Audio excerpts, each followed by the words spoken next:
Welcome back to The Art of Hobbiness. I'm Erin, joined by my lovely co-host Tam. Yes! So excited to be back. We're going to be talking about one of Tam's hobbies today. I'm really excited to hear about this, and I hear you've been dabbling into some mushroom hunting. Yes! Yeah. So tell me a little bit about, what piqued your interest to even start that hobby? Oh my God. Okay. Well, so first of all, let me tell you how I even discovered Morels even exist. Yeah. It was back in college. I was shadowing this primary care provider for a couple weeks, and it was in the springtime. And there was like 2 days where like 90% of his patients kept coming in with ankle injuries. And their history of the injury that they would tell him would be like, well, I was morel hunting. Oh, really? He did this. Yes. So I finally, after the 12th patient, I was like, what kind of animal is out there taking out these people's ankles? That's hilarious. And he's, no, not an animal. It's a mushroom. What? It's like, people are getting so hurt for a mushroom. And he's like, just wait. Oh, I'll funny. have my wife fry some up. I'll bring them tomorrow.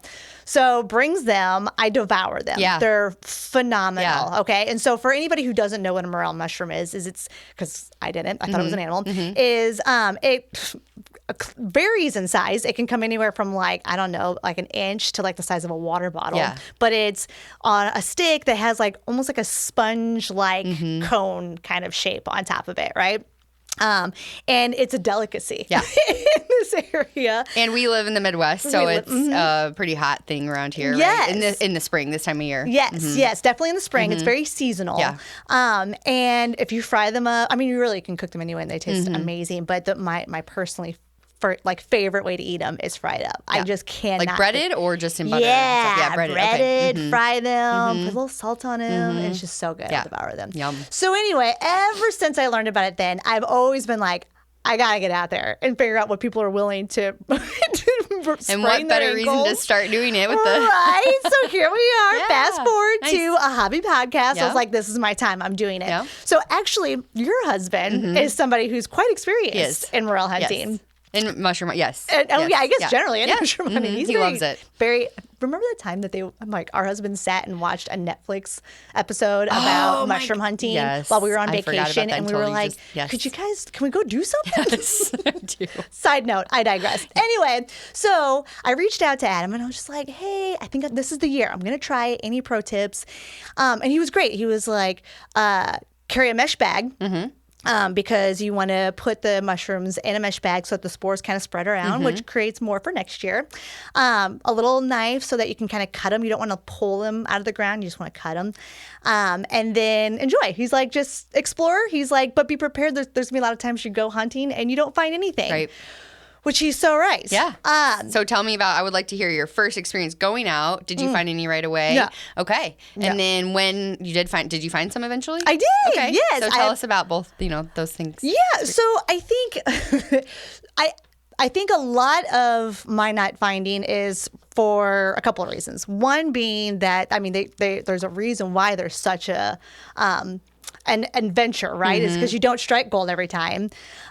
Two, the conditions do kind of have to be right.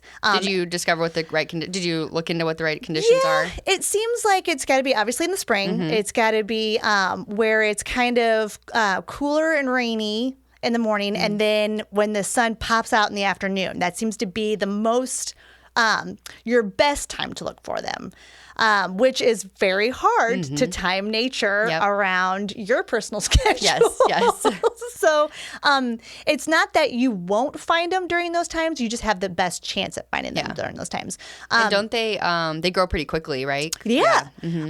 Now, I have only been told how quickly they grow. I haven't actually witnessed it myself, but I have been told by some people who are experienced in it that they picked some in the morning, gone home, worked around their house for the day, gone out in the or like in the evening-ish, and there they were again.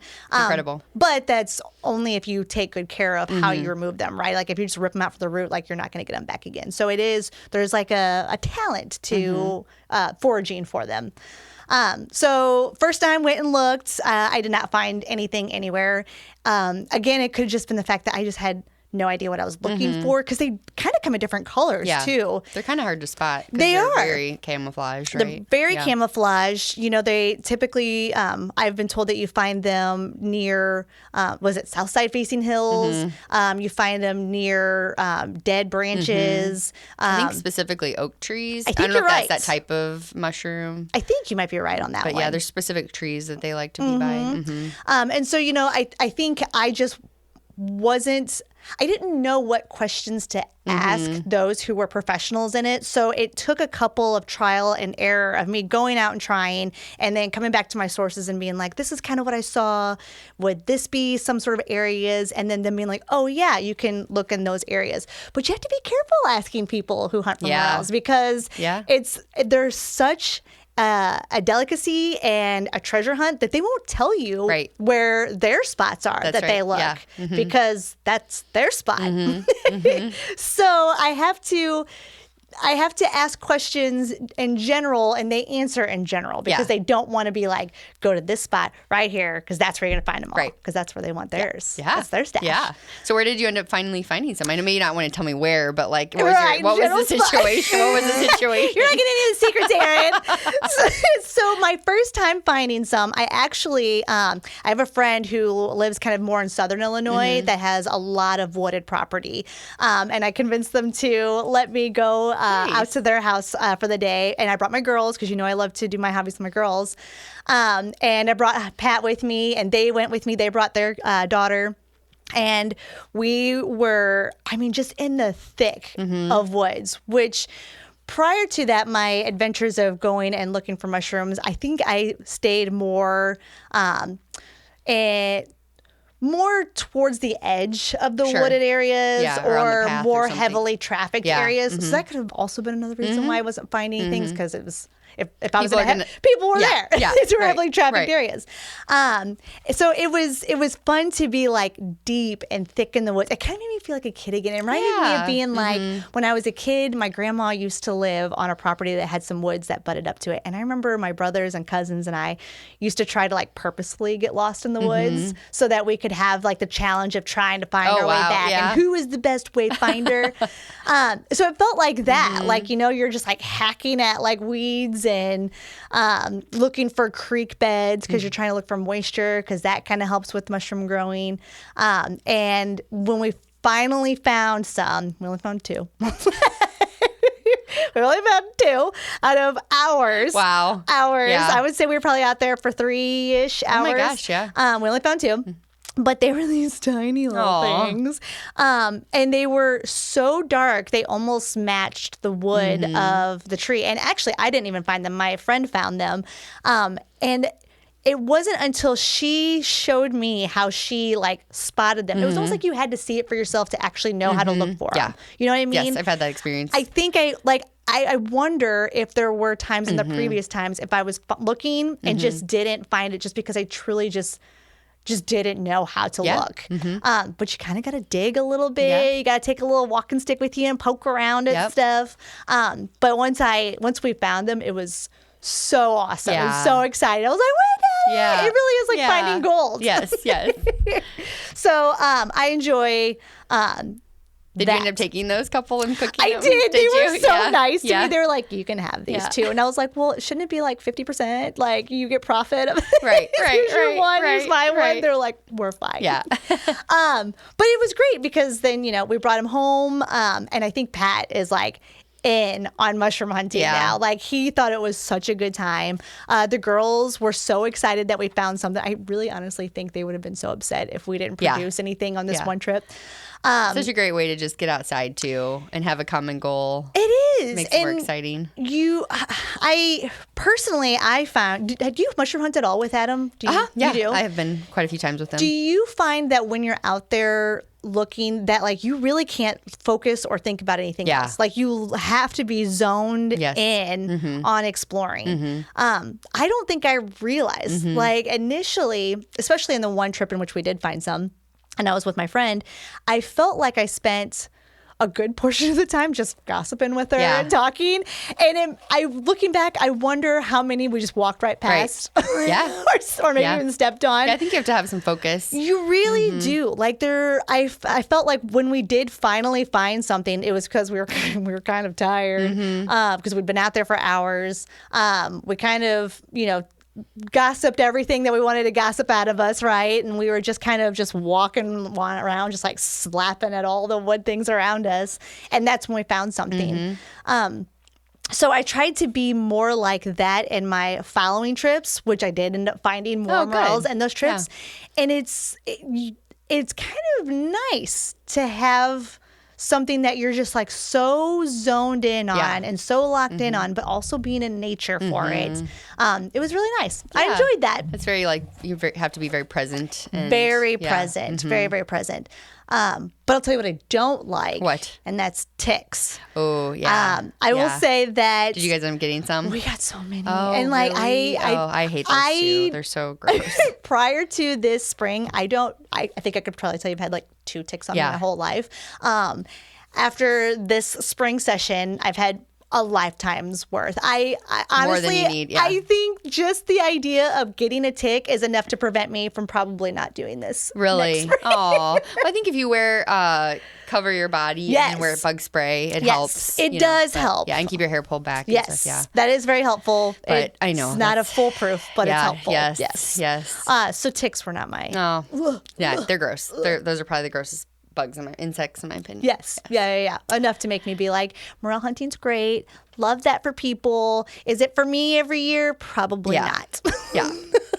And I think there's certain times of year when the ticks aren't as bad, so you just have to, because there's other seasons of mushrooms. I don't know if you're aware of that. No. Have you looked at other, have you done any other mushroom hunting? No. For anything else? Well, let me take that back. So my friend that I did go mushroom hunting with, her husband actually is pretty knowledgeable of other mushroom species out there, and he's been sending me pictures of other ones that he's finding on his property that are edible. Yeah. That is piquing my interest, especially if it would be in seasons that aren't heavily oriented. I know oyster mushrooms are coming up, and those are like white, and so they're easier to see, and they usually grow on trees, kind of like they're still easier to find. Are they really? And they're really good. Are they? Mm-hmm. And then I think it's chicken of the woods. They're these like meaty. I know it's weird. I love it. Yeah. It's called the There's chicken 2 of the different woods. ones. There's chicken of the woods and hen of the woods. I think those are 2 different ones. I didn't realize you knew so much about mushrooms. I mean, I just from Adam. Yeah. And that Netflix documentary. Yes. So, but those are the other ones. Those are really good because you slice. They're like really like dense meaty mushrooms, and you can like slice them and fry them and cook them like that, and they taste more like.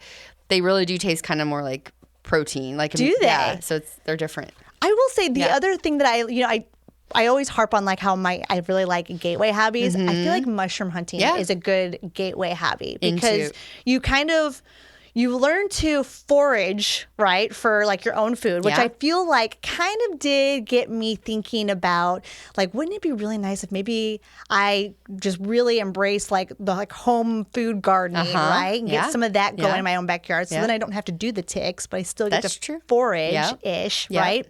But then also, I think in total, we have found the most that we've found at any given time is probably like 5. Okay. So not enough to fry like I want, right? Right. But we've been able to put them in like pasta dishes. And so that's got me being like, well, if I've done all the work to find it, why not try and explore cooking it myself? So it's gateway into cooking. It's kind of a gateway into cooking a little bit. So it was a really great experience to kind of finally see that it's not an animal. It's a mushroom. And then also kind of be like, maybe I want to do something a little bit more with my yard with this, or even kind of be more in the kitchen with it. So I can see it being a gateway hobby to somebody who is interested in trying to explore options of food hobby. Yeah. Do you think that you will go into any of those hobbies next? Yeah, you're gonna I do. Explore some of those. Yeah. I do. I think I really want to. We were in our yard trying to clean up, for spring, get everything cleaned up from the winter and get it more spring ready. And I was like, this would be a good spot here. I can maybe put some tomatoes. Yeah. And I was like, what kind of like? I found where we dumped our pumpkins. Yeah. Halloween. You might get some grow up. I wonder if I'll get some pumpkins. You might. How we can had I that help? happen. Did you really? You just dump them in the backyard and just grew? No way. Yeah. We put some pumpkins along the fence, and they all like we had several grow. No way. Yeah, it was. Okay. It was. They're kind of unruly though because they get those big pumpkin vines, and but that's all right. The boys loved it. Did they? Because yeah, it's like it is like a. Because they're like hidden in the vine, so it's like a little treasure hunt for that too. Oh my god! Okay, well then there you go. Then that's what I'm gonna do. Is I'm gonna try to figure out a way to like leave that pumpkin debris and see if we can get some pumpkins because that'd be great. Yeah. Well, that's awesome. So it sounds like a really positive experience doing the mushroom hunting. Yeah, I mean it's great. Like I said, the ticks probably are gonna hold me back from being like, this is what I'm gonna do every season. Right. But it was really great to kind of get out there this time and actually find some and see what it was like, and I can easily see why this is such an it's a because it's seasonal. I think it gives you something to look forward to in the spring. So I could see how somebody would look forward to it because it's almost like a holiday. Yeah, coming out of winter and getting outside and finding the first morel. Absolutely, that's special. Yeah, absolutely. That's awesome. Well, thanks for sharing that with us. Of course, I'm glad you had a good experience. I did. Yeah, go find a mushroom. All right. Well. Hope you enjoyed this topic about mushroom hunting with Tam, and we hope you join us next time. Yes, bye. Bye. Thanks for listening to The Art of Happiness. Be sure to leave a review and rating. And for a little extra Aaron and Tam fun, be sure to follow us on Instagram and Pinterest for behind-the-scenes footage of our journey to find happiness.